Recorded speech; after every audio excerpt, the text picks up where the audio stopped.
17 000, c'est le nombre d'espèces marines qu'on trouve en Méditerranée. Avec cette exposition, l'Institut océanographique souhaite sensibiliser le public sur cette richesse qu'il faut protéger. La principauté a pour objectif de préserver 30% des terres et des océans d'ici 2030.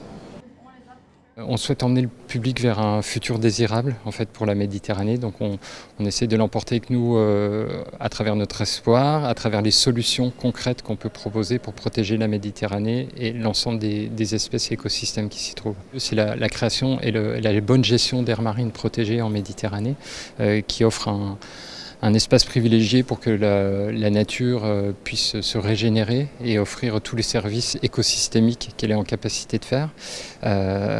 Donc ça c'est un des éléments. Ensuite on propose aux visiteurs de s'engager à titre individuel, c'est-à-dire par un comportement davantage vertueux, et ça s'adresse pour tous les usages de la mer, c'est-à-dire lorsqu'on est à la plage, sur un bateau, lorsqu'on se nourrit.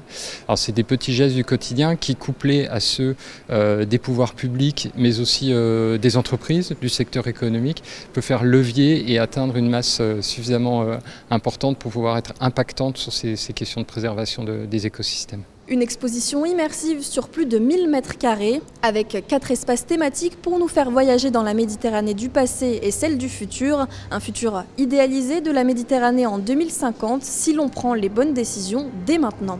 L'idée c'est de transformer cette salle qui est centenaire en un vaisseau, un submersible qui va nous emmener à travers une navigation sous la mer. On voulait que ça soit une exploratrice. En symbole à une fameuse océanographe, Anita. Et l'idée c'était de choisir une enfant qui a 10 ans aujourd'hui et qui nous emmène en 2050 dans son rêve. Et on trouve que c'est une bonne façon d'émerveiller les enfants et de développer leur imaginaire. C'est dire surveillons notre mer, essayons de la préserver du mieux qu'on puisse et en 2050 espérer d'avoir ce futur souhaitable.